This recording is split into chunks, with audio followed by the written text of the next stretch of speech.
Medyo nalalapit-lapit na ang Miss Universe Philippines 2026 and alam naman natin na meron na tayong mga confirmed at meron pa rin mga rumored contestants daw, okay? So, hindi natin pag-uusapan yung rumor dahil syempre it's a waste of time. Yes, maybe siguro nakaka-excite, siguro parang kinikiliti tayo kung maririnig natin yung mga pangalan na gusto nating makita or gusto ng iba na makita. For sure, meron kayong mga gusto na makita sa Miss Universe Philippines 2026, bumalik, or candidate nyo from your local pageant, barangay, probinsya, whatsoever.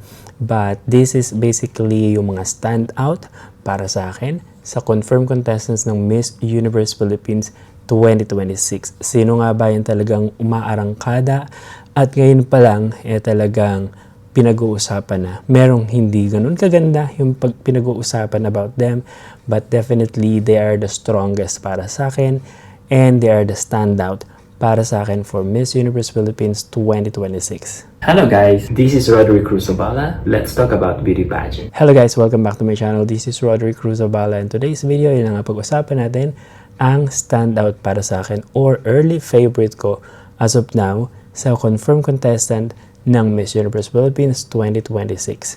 Right, so bago tayo magsimula guys, if you're new to my channel, maybe you wanna subscribe and just to support my channel, click the subscribe button and huwag kakalimutan ng notification bell para hindi nyo ma-miss ang mga susunod kong uploads. Well, everything about beauty pageant, definitely. So this is it. So, umpisahan natin kay Laguna. Laguna, she is very raw, but she is super, super pretty. I just really find that her beauty, the face, is talagang parang, alam mo yung parang walang kailangang iritoke or whatsoever. The face, she has a beautiful, beautiful face. The eyes, the chin, the lips, the eyebrow. She has this beautiful parang Indian, Arab, basta maganda yung face ni Laguna. Although hindi ko lang alam kung gaano siya katangkad, kung matangkad ba siya, or I don't know, but height naman is not really required or doesn't really matter na sa Miss Universe nowadays. But still, of course, kung mas matangkad siya, around 5'7", 5'9", syempre 5'10", it's gonna be amazing. But I think that hindi siya ganun katangkad, but definitely face-wise, the thing, stand out, she is very, very beautiful. Ang susunod natin, Los Baños, Laguna. I think that she is already married and she is a mother already. She is parang half beauty. Alam mo yan, parang half-blooded beauty. Magandang mother, super sexy. Para siyang may pagka ibang lahi yung itsura. But definitely, she's beautiful. Para siyang may pagkahawig minsan ni Steffi Aberasturi, something like yung hinahanap nila or gusto nilang makita sa Miss Universe Philippines na si Bea Milan with Widorsky, something. But yeah, so in general, Los Baños, Laguna, she is a beautiful mother, a beautiful, beautiful contestant from Los Baños, Laguna. Next natin ang anak ni Hans Montenegro at ng Miss World Philippines or Binibining Pilipinas World 1994, Cara Subihano. She is Ashley Subihano. She is representing Louisiana, Laguna.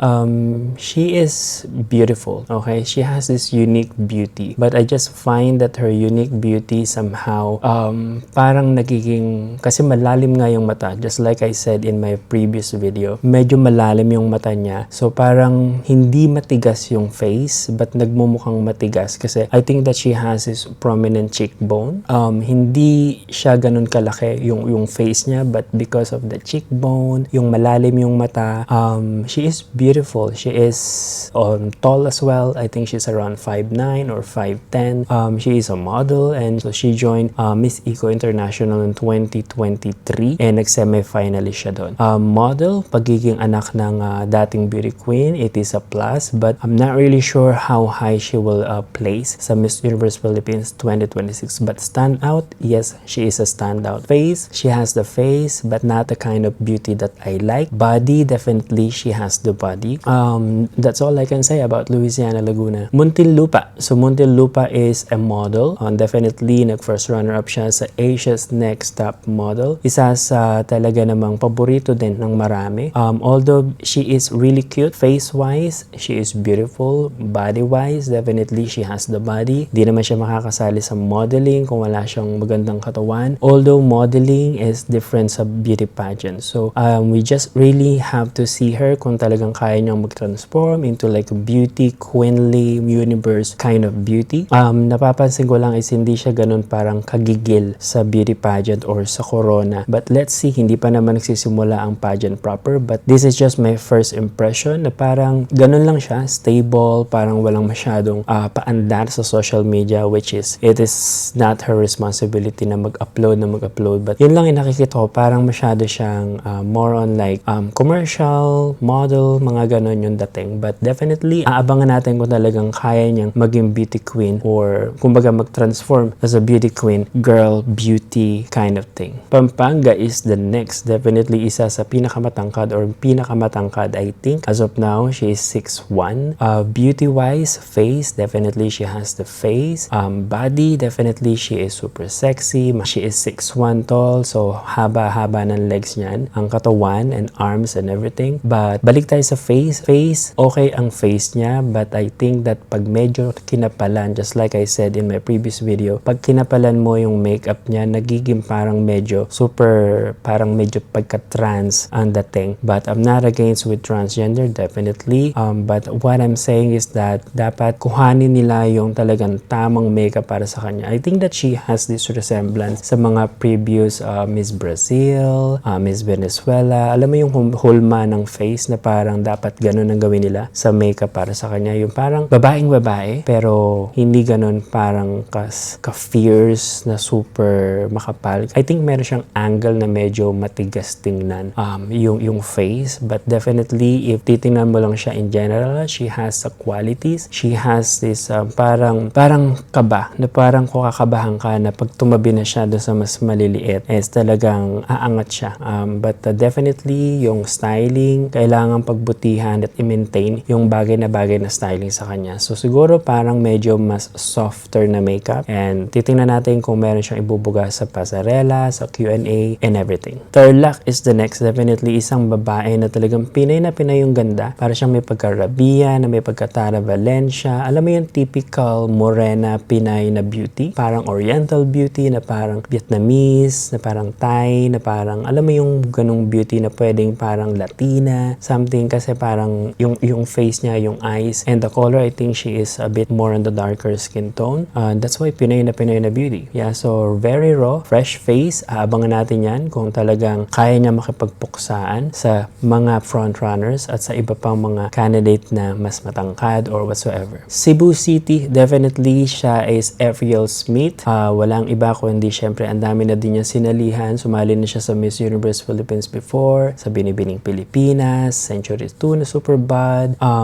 Bench fashion show. She is more of like parang Amazona beauty. Okay, so para siyang may pagka mga Miss Curacao, Miss Venezuela in the past, like 90s. Alam mo yung ganong datingan na parang dusky, Amazona beauty. Ang ganda ng katawan, the stance, definitely, the legs, the body. But face-wise, I have to be honest, face-wise, she is not as beautiful as we are really expecting. Okay, so alam naman natin, face is really, really important sa Miss Universe. But I think, I'm not saying that she is ugly or pangit siya. She is beautiful. I think it's not a Miss Universe aura for now. Okay, so pwede sigurong Miss Supra, Miss Charm, or kung ano pang ibang title na ipapamigay sa Miss Universe Coronation or Miss Universe Philippines Coronation. But definitely, siya yung pwedeng makipagpuksaan sa swimsuit, sa pasarela. Definitely, she's also a model. And sa experience niya, she has everything na parang pwede niyang ihain sa table. Let's see kung ano yung mga improvements niya. She is already 29, and we will see if she is really going to fight for the crown. Baguio is the next. Definitely, isa sa pinaka inaabangan din. Okay, so artista, naging Miss Earth 2020 runner-up, and she is parang bubbly, na ang ganda ng face, ang ganda ng bukas ng face. But kung sinasabi nila na hindi katangkaran si ganito, si ganyan, I think that hindi din siya ganong katangkaran. Merong angles like sa video na to na parang makikita mo hindi ganon ka-proportion. Alam mo yung makikita mo na parang yung face niya is mas malaki sa arms or whatsoever. whatsoever. I really don't know how to explain, but makikita nyo sa video na parang hindi ganun ka-proportion, but definitely she has this beautiful body. Artista yung dating, model ang dating, commercial ang dating. Is it for Miss Universe? I'm not really sure, but definitely she is a standout. Taguig is the next, definitely isa sa nagbabalik. So syempre sa lahat ng mga nagbabalik sa Miss Universe, is either nagsasucceed sila or at least nagpe-play sila as supranational, charm, mga ganyan. Just like Michelle D, sumali ulit siya, nanalo siya. Bella Ismael, representing Taguig, being a businesswoman. She already had a lot of experience and she is a niece of former Miss Universe 1973 Marjo Moran. She has everything in her bag, but definitely I'm not saying that she is going to be the winner of Miss Universe Philippines 2026, but talking about the credential, the connection, the experiences, the dedication to really join and participate in Miss Universe, I think that she has the credential, the materials that she will need para mag-succeed. So let's see kung siya na ba talaga ang magiging Miss Universe Philippines, maybe Charm, maybe Supra, o kung ano pa man yung ibang title na ipapamigay ng Miss Universe Philippines. But I think she is a standout. She has this beautiful facially structure, hindi ganun kapanga, but may panga, the cheeks. Alam mo yung, ang gusto ko sa kanya is yung head niya na talagang super parang malinis, especially sa styling na to, na super parang mabango, classy, and the business that she has, the experience that she has. Yeah, so I think that Bella Ismael, Taguig, is very, very strong, standout para sa akin. Next naman is Cebu Province. So definitely she is one of the most favorite, okay? But again, just like Atisa Manalo when she joined before, parang hindi siya ganun ka Miss Universe, okay? So definitely she know how to like to strike a pose like fierce and sweet, but she is more of like a sweet kind of beauty. We will see if she is really going to really place really high or kung siya ba ang mananalo.